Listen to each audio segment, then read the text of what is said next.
Hello to everyone. आज अपन देखेंगे chapter number 21, preparing a concept paper for the research project. कि जैसे सक्सेस प्रोटोकॉल है या रिसर्च प्रोजेक्ट एक ब्रॉड टर्म है, इसमें से अपन right down the one page concept paper is the miniature form of the protocol. तो इसके 7 स्टेप होते हैं सक्सेसफुल प्रोटोकॉल के लिए, जिसमें सबसे पहले होता है आइडेंटिफाई द टॉपिक्स या data needs, question, then met the question, then the formulate the objective.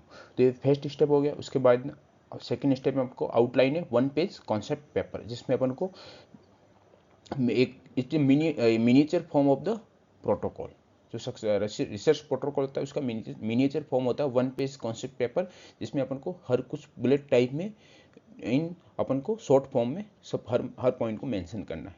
उसके थर्ड स्टेप है प्रिपेयर द डमी टेबल, कि अपन को जो भी डाटा एनालिसिस के लिए टेबल्स की रिक्वायरमेंट होती है, उसको अपन को डमी टेबल्स में अपन को पहले फॉर्मुलेट करना होता है। फिर राइट द ड्राफ्ट प्रोटोकॉल, जो भी अपना रिसर्च प्रोटोकॉल है वो कंप्लीटली डिटेल वर्जन में लिखना होता है।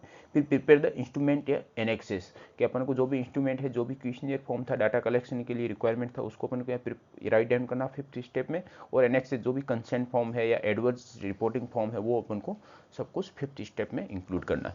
फिर submit to the peer review, जो भी अपने पूरा प्रोटोकॉल तैयार किया वो अपन को कलीग्स हो गए, टीचर्स हो गए या गाइड हो गए, उनको सबमिट करना है, उनकी क्वालिटी चेक करनी है।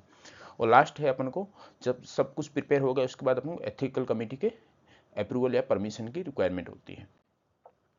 फिर है rational for the using one paper concept paper, कि अपन को one page concept paper use करने का क्या क्या रेशनलिटी या क्या क्या बेनिफिट हो सकते हैं। Time is precious, time saving हो सकता है for us, for your faculty या गाइड या रिव्यूअर, उनके लिए भी टाइम सेविंग हो सकता है। फॉर फंडिंग एजेंसी के लिए भी टाइम सेविंग हो सकता है उनके लिए। Brevity, force focus, one page concept paper है तो हर पॉइंट प्रॉपरली फोकस्ड होगा, तो अपन को अपन डिटेल वर्जन में कुछ पॉइंट मिस हो सकते हैं अपने से, पर वन पेज में अपन को हर पॉइंट को अपन प्रॉपरली फोकस्ड रहेंगे और हर पॉइंट को अपन नोटिस करेंगे। Many concept paper are not developed but save time for a idea that may be about, के जैसे अपन डिटेल वर्जन में क्या कुछ पॉइंट होते हैं जिसको मिस कर सकते हैं, पर वन पेज कॉन्सेप्ट पेपर में अपन हर पॉइंट को अपन अपने लिए बेनिफिट, अब हर पॉइंट को अपन अपने मिसिंग नहीं करेंगे और हर पॉइंट की वैल्यू रहेगी।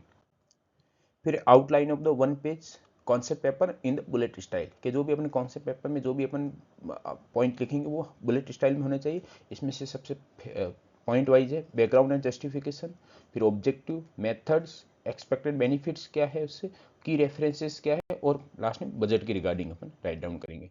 तो सबसे पहले है background and justification. Background and justification में अपन इसमें 3 पॉइंट नोट डाउन करते हैं, जो तीनों की सीक्वेंस होती है। सबसे फर्स्ट में अपन इंपॉर्टेंस ऑफ द प्रॉब्लम, जो भी प्रॉब्लम है उसके रिगार्डिंग अपन उसमें एक्सप्लेन करेंगे। फिर है अपन what is known and unknown about the problem, कि अपन ने जो भी रिव्यू लिटरेचर का रिव्यू किया उस बेसिस पर अपन को प्रॉब्लम के रिगार्डिंग क्या नॉन है क्या अननोन है उस रिगार्डिंग पता चला, वो अपन राइट डाउन करेंगे सेकंड स्टेप में। The information that needed to address the problem effectively, जो भी अपन को इन्फॉर्मेशन है, जो अपन को जिस बेसिस पे अपन प्रॉब्लम को एड्रेस कर सके, वो लास्ट में अपन को थर्ड पॉइंट में मेंशन करना है। फिर नेक्स्ट ऑब्जेक्टिव, तो ऑब्जेक्टिव अपन को 2 to 3 ऑब्जेक्टिव्स राइट डाउन करने हैं। वो can be general specific form में हो सकते हो और कैन बी प्राइमरी और सेकेंडरी, बट अपन यदि प्राइमरी और सेकेंडरी ऑब्जेक्टिव में डिवाइड करते तो अपन को प्रॉपरली क्लियरिफाई करना पड़ेगा कि प्राइमरी ऑब्जेक्टिव कौन से और सेकेंडरी कौन से।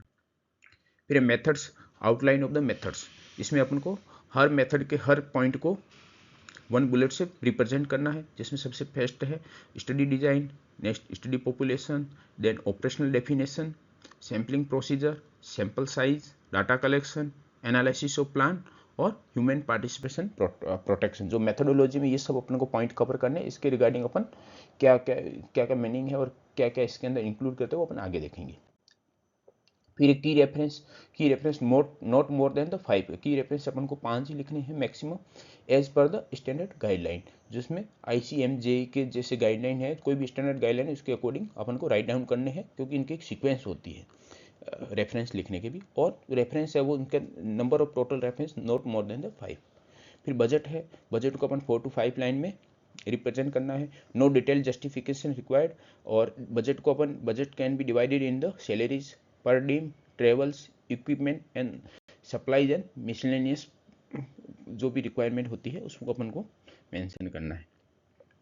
फिर नेक्स्ट है ICMR शॉर्ट टर्म स्टूडेंटशिप्स में STS for the medical under graduate या post graduate, format for the STS proposal या प्रोजेक्ट के लिए अपन कौन सा फॉर्मेट यूज़ करते हैं, STS फॉर्मेट यूज़ करते हैं। इसमें टाइटल है जस्ट 25 वर्ड्स का हो, इंट्रोडक्शन 300 वर्ड्स का हो, ऑब्जेक्टिव 100 वर्ड्स में हो, मेथडोलॉजी 800 वर्ड्स हो, implication 100 words plus reference 300 words में हो।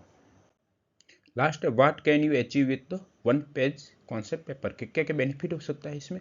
तो अपन को भी आइडिया है उसको अपन ऑर्गेनाइज करने में हेल्प कर सकते हैं वन पेज कॉन्सेप्ट पेपर में, कि one page concept paper help to organize the idea, find the just right word, कि जो भी अपने वन पेज कॉन्सेप्ट पेपर में जो भी लेस्ट इंपॉर्टेंट वर्ड है वो अपन उसमें मेंशन नहीं करेंगे, जो मोस्ट इंपॉर्टेंट जो अपन स्टडी को मेनली डिस्क्राइब करते हैं वही वर्ड अपन वन पेज कॉन्सेप्ट पेपर में यूज करेंगे। Stand out among the competition, जो quality of the concept paper, जो क्वालिटी ऑफ द स्टडी वो अपन इंक्रीज हो जाएगी, हाईली क्वालिटी बेस्ड हो जाएगी। इस बेसिस पे अपन we can receive a rapid and positive response, इस पर अपन को पॉजिटिव रैपिड रेस्पॉन्स मिल सकता है, क्योंकि अपना पेपर हाईली क्वालिटी बेस्ड है। Thank you for your watching.